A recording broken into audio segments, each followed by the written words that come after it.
Hello, Corey here. Thank you for joining me in this video. I am posting this video on my two YouTube channels. On my Box Scholar YouTube channel, which is music and piano. I know this doesn't have anything to do with music or piano, but my subscribers want to know about me and what I'm up to. And so I want to let everyone know what I'm up to and how my health is going. And I am also posting this video on my Health and Fitness After 50 website, or YouTube channel, sorry. And this is another YouTube channel that I began last year just to sort of share my approach to exercise and diet and things related to health. So thank you for joining me. This is a really exciting video because I'm now at my 1-year anniversary. Some of you might know or remember about a year ago, I went on an exercise program. And before that, I just exercised sporadically and not a whole lot. I mean, I've gone through phases in my life where I've done a lot of exercises of various sorts. I used to be a marathon runner in my very early days. Then in my mid-30s, I started lifting heavy weights and got really bulky and also very kind of fat along the way. And then I toned down in my 40s. I was on a yoga phase for a few years, did yoga. I slimmed down. I actually became, for 1 year, I became a raw food vegan. I was actually sort of 90% vegan or so, or 90% plant-based. It wasn't even called plant-based then, but I was mostly plant-based, 90%, and raw food vegan for 1 year. This was like about in my early 40s. And last year I turned 60, and so I finally came to the realization that I need to really do something that's final, something that will really propel me to the next level of fitness and turn my dad bod into a more of a healthy body, you know. So I no longer have a dad bod, thank God, but I transformed my dad bod into a better bod, whatever you want to call it, in 1 year. And this was through exercise and diet. What else could it be? And my exercise of choice for most of the year, for about 6 months, was gymnastics rings. I focus on that on my Health and Fitness After 50 YouTube channel. I also do a lot of body weight exercises, and I'm on the course now to focusing more on body weight exercises and gymnastics things rather than just weights and sets and reps, the traditional kind of way of working out. So I'm very I mix things up all the time. I never keep my exact same routine. I don't do the same routine every day. You know, I try to mix things up and keep things interesting, because one of the things I found when I was going to the gym, by the way, I don't go to the gym anymore. This is all from home. And I'll show you my picture in a second, but I remember in the beginning of my exercise in March of 2023, I started to go to the gym. I went to the gym for about 2 or 3 months and did traditional weights and, 3 sets of 10 or whatever. And, I got tired of that. I got tired of just always going to the gym and always doing the same exercises, and I wanted to mix it up. So I bought a pull-up bar and I got some gymnastics rings, and I sort of had fun, messed around a little bit, had fun with various types of exercises, with suspension training with my rings, and all sorts of things. And now it's a year later, and I'm a year fitter. And if you're interested in this, I mean, you might not even be interested in this, but if you're interested in this, you can click on the link below and go to my website and see my little story, and I have photos there. One of the things I did over this last year that really helped, and I think will help you if you're on the same kind of journey, is to take photos. I'm serious. I am serious about this. Take photos. See if you can take just one simple photo, just a front photo, once a week. That's all you have to do. One photo once a week. I did that for a whole entire year. I also weighed myself every single day for probably a good 6 or 7 months, or maybe even 8 months.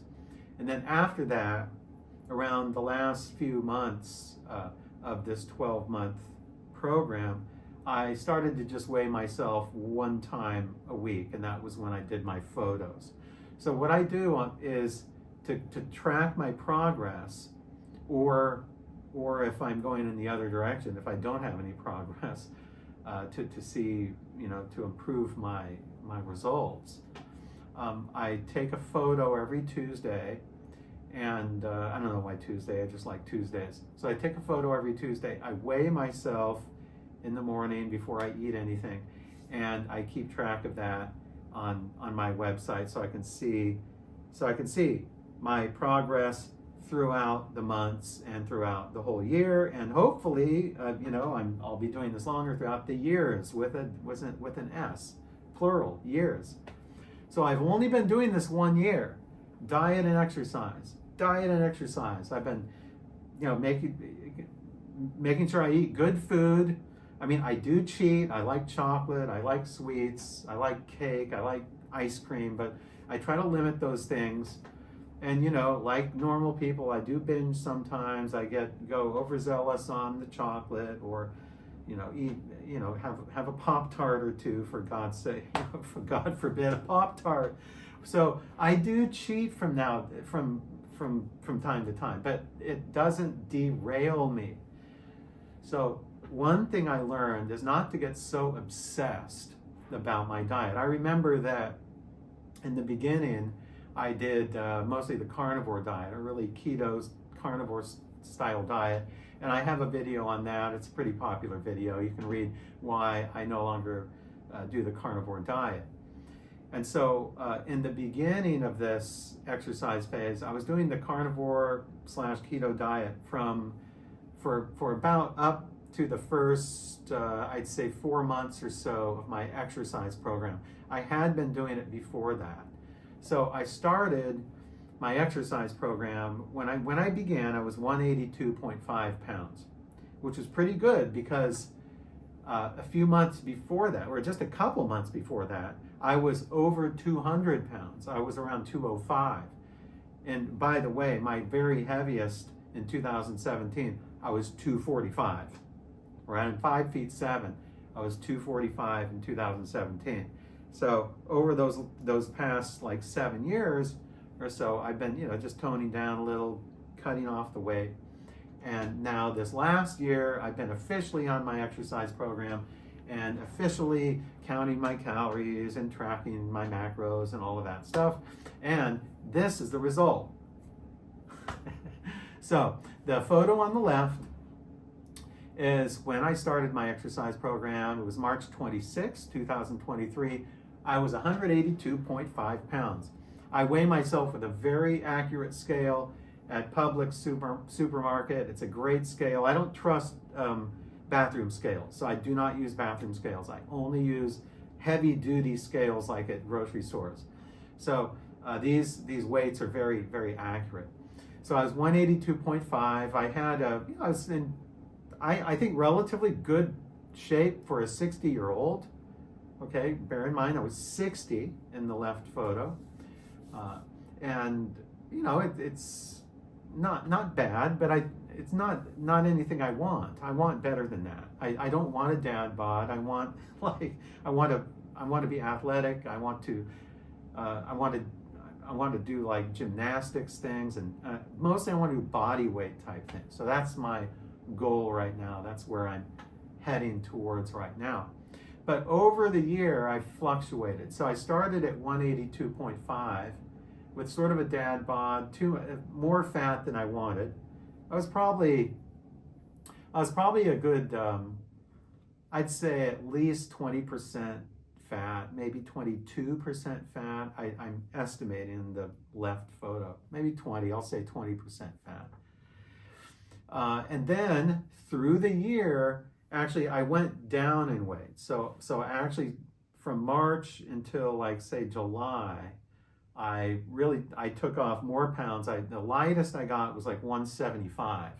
I looked great for 175, but I was thinner than I wanted to be. I wanted more muscle, and I was on my way to being more like a runner. I was doing a lot of aerobics and some running, and I didn't really want the runner look anymore because I was a runner back in my very early days, and I didn't want that skinny runner look. I wanted to be fit and muscular with less fat, but not bulky. So that's why I'm moving away from just doing traditional weights in the gym, because I don't like that pumped up, bulky look, but I like more of a streamlined, athletic look. And so you can see the photo on the right, I was 186. So by the way, my top weight this year was 191. So I started at 182, and then I gradually worked myself down to 175. I was sort of just cutting, and this was when I also was doing keto carnivore. So I wasn't eating a lot of carbs. I got down to 175. I looked great. I was slim. I looked in really great shape, but I wanted more muscle. So I had to bulk up a little bit. So from, I'd say around July or August, up through, say, December or January, I'd say like January or so, I basically just kind of bulked up, or did what I thought would be more of like a lean bulk. And so over those months, the course of those 6 months or so, I put on more weight. I became 191, and I actually felt like I was in great shape when I was 191. So this was not a fat 191, but it was an in shape 191. But then I came to the realization, I want to get leaner than this, and I want to be able to do more pull-ups and bar dips and things. So I figured, well, I got to get down now. So I went on a cutting phase again.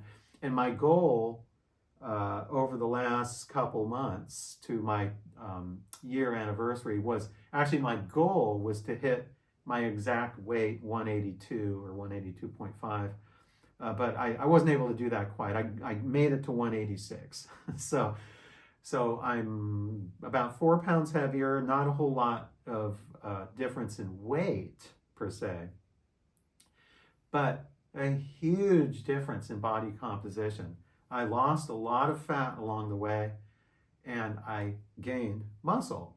So I gained muscle and lost fat over the course of the 12-month period. Now, I don't think that losing fat and gaining muscle was done at the same rate of speed over the whole year. There were certain, it goes in little microcycles, a couple months of more cutting, or in a couple months maintaining, and maybe a couple months of maybe cutting a little bit. So it fluctuates. It fluctuates throughout the whole year. But once again, my goal was, after all that fluctuation, after reaching my goal, my top weight of 191, I wanted to get back to 182, but was only able to get to 186. Anyway, it's not just about the weight, but it's about the body composition. This is why it's very important that you take photos so you can assess your progress. Don't be scared. Also, don't be scared of scales. Learn to weigh yourself at least once a week. I think in the early period of exercising or dieting, it's good to weigh yourself every day, so you get so you get an idea of just what, how much food you're taking in, how much you're able to take in without, putting on a couple pounds or whatever. So weighing yourself every day in the beginning really helps with that, monitoring your caloric intake. And so you learn from doing. Also, another thing I learned through this year, this is a really a year that I learned a lot. I learned how to count calories. And I learned how to count calories very accurately, actually. So the way you do this is you go to an app like Chronometer, for example, which I use. It's free. And for probably I'd say a good 4 months, 3 or 4 months, I religiously tracked everything that I ate. I don't think I tracked snacks and stuff, but I was pretty close to, you know, tracking almost everything I ate. And I could see trends, and I could see sort of things that happened with what I was eating and how my body was becoming. And it's very interesting that I learned how to count calories. So right now, I can actually eat meals. I can eat a full day of meals, and I've learned how to calculate in my head how many calories I've eaten. And I get very accurate actually. I test myself. So, like the other day, I estimated that I ate like 1,000 calories. It was like midday or so, and I was saying, okay, I'm going to test myself. I ate like a couple meals and a snack or something, and then I thought, okay, I'm going to test myself to see how well I can count calories. So I said, okay, I think I calculated it all out in my head, and I thought, I think I ate 1,000 calories. So 1,000 calories was my guess. Well, what do you know? I went to Chronometer. I put in everything I ate in the right proportions. I ate 1,011 calories. I was only 11 calories off from my estimation. And I've done this a couple times, and every time I estimate my calories, I can get it within 50 calories. And that's really good, because if you learn how to use Chronometer, you don't have to always use it. You just use it for a few months, learn how to use it, learn how many calories are in the food and in the proportions of food you eat usually. And you know, you form typical meals. Like I have my typical meals that have so many calories. Like I might have a 600 calorie meal. I might have a 400 calorie meal if I'm not so hungry. I might have more of a 300 calorie snack or something like that. And so you can learn how to count your calories very accurately without having to track them in an app all the time. You can just walk around and do this in your head. And so I've learned through this year how to track calories in my head without using an app. So I don't have any apps. I don't use any apps. I don't use any watches or anything. And this is my result. And no gym. I only went to the gym for like about the first 3 months, and I quit going, and I just worked out at home. And I don't do the same thing every day. I experiment with things. I try to mix things up and make things fun. I have a couple really good books. I bought one on isometrics and one on body weight exercises, and I've recently started using those and learning from the books that I bought. And you know, I'm a sort of a do-it-yourself type guy when it comes to exercise. I'm really not really into big gyms and everybody around. You know, it seems like nowadays, one thing that bothers me about gyms is everyone wants to show off now. You know, it's just like you go on social media like TikTok or Instagram or whatever, or YouTube, and everyone is just, especially, you know, they're younger. Everybody's younger. So, you know, I'm 61 now. But everyone, you know, everybody who's 20 or 30 something is showing off, you know, showing off how much they can deadlift or bench press or squat. And, you know, it's become so annoying. I don't really care. You know, I don't care how much I can deadlift. I don't care how much I can squat. In fact, I haven't even deadlift for a whole entire year. I haven't squatted with barbells for a whole year. I do squats and I do step-ups and things at home, but I don't use traditional barbells. I do have some dumbbells I use.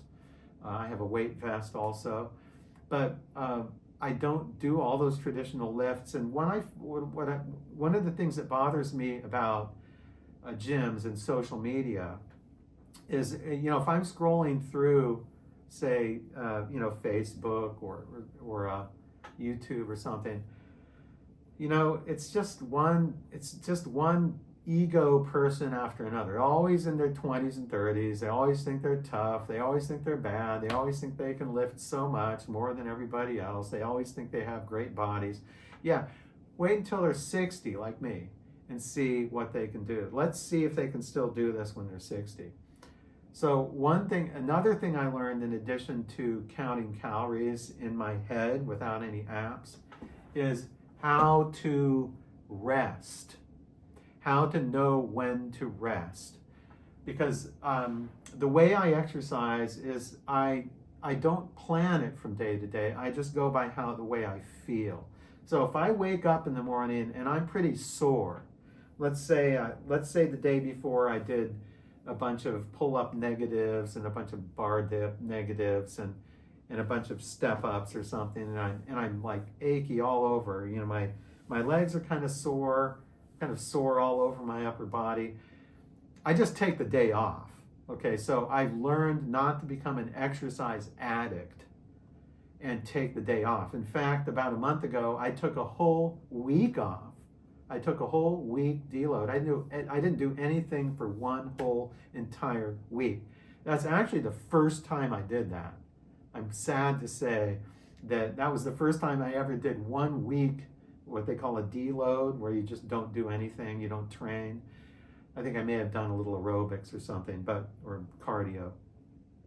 But I actually took a whole week off because I was sore. I was really sore. I did some really intense isometric workouts. I did some intense isometric sets. I did some really intense exercise. I really went all out. And then the next day, I was so sore that I had DOMS for probably a good 3 days. And so I thought, well, if I'm this sore, I'm just going to take off, especially at age 60 or 61. So if you're an older person like me in their 50s or 60s or 70s or whatever, you learn how to listen to your body better than you did when you were younger, like in your 30s. When I was in my 30s or something, I would just go all out and lift and not care about recovery, and I would just kill myself. I remember when I started to lift heavy weights in my mid-30s, I was just killing myself. And, you know, I think I don't think that's good, especially when you're older. Now I'm 60 or 61. It's all the more important that you listen to your body, take a day off if you need to take a day off, and don't feel guilty about it. I know people, friends and other people who go to the gym, and I know they feel guilty if they take the day off, or they feel guilty if they eat a Pop-Tart, or they feel guilty if they eat a chocolate bar, or a bowl of ice cream or something like that. I've learned I don't feel guilty about anything anymore. I don't beat myself up if I eat a bowl of ice cream. I don't beat myself up if I eat a chocolate bar. I don't beat myself up if I take 2 days off from training. Because that's all good. It's all about the long term. It's not about day to day. It's about the long term. So I've learned a lot of things over this past year about food intake, about what I'm eating, how much I'm eating. Like I said, I can track my calories almost exactly in my head. I don't need any app. That's a really, really good tool to have. Learn to count your calories without an app, and you will see progress. I promise you will see progress if you learn to count calories without an app. We're so reliant on apps nowadays. And, you know, once again, social media, you just go all around and everything's on apps. You know, like I saw one the other day where, you know, some trainer showed all the calories he burned that day and how many miles he ran that day, and this is ridiculous. You know, this is just showing off. It's just being an ego person. It's ego lifting. That's what social media has come to. So I'm not into that. I'm not into going to gyms and showing off. That's for 20 or 30 somethings. If you're a 60 something like me, you need to do it the smart way. It's going to take a little longer, but you'll do it smarter. Now, when you look at these two photos, the one on the left and the one on the right, you can see a huge, huge difference. I mean, yes, I still have the same genetics. I'm the same person. I have roughly the same body build, but you can see a V taper that began to appear. You can see my waist is thinner.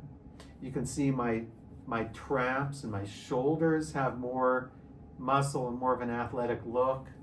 You know, my whole portion up here from my shoulders up to the neck looks better. So you can see that the overall body composition, I really couldn't be more pleased than this. But remember, I'm 61.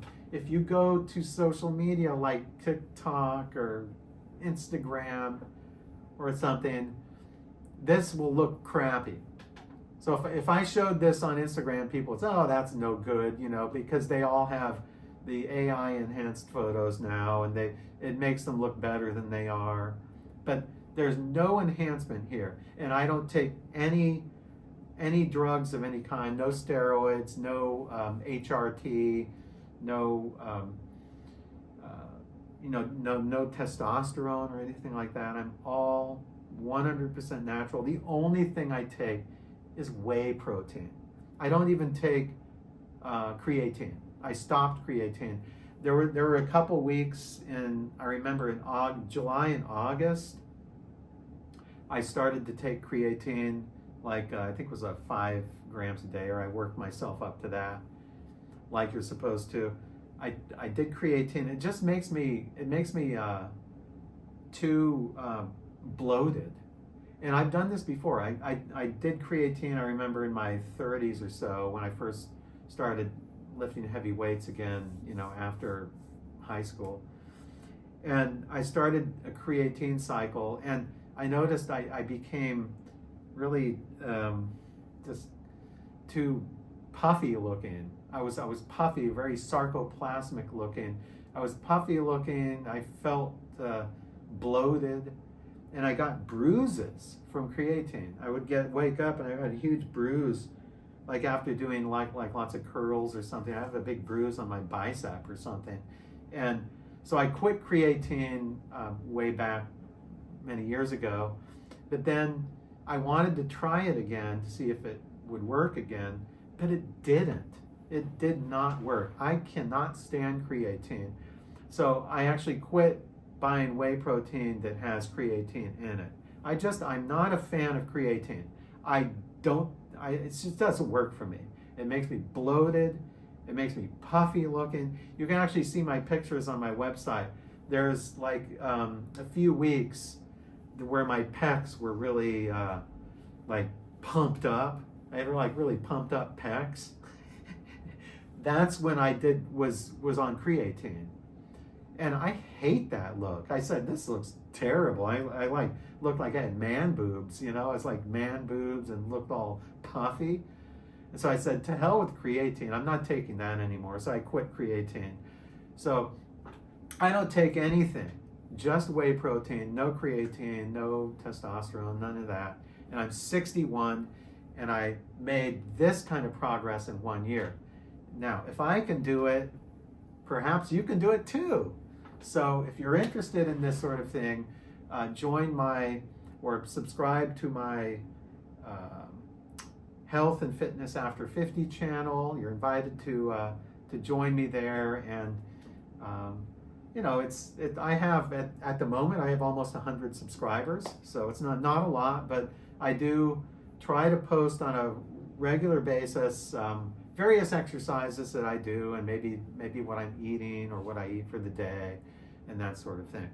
So I really enjoyed talking to you today about my progress over this last year, and I hope that it will bring you some enlightenment and it will help you out with your journey towards better health too. Also, I teach piano. So if you're interested in piano lessons, you can see the link below here, and you can sign up for piano with either me or my wife, Marilyn. And we have a waiting list for summer now. So let me know, and I can put you on our waiting list for summer piano lessons. So without any further ado, farewell, and until the next video.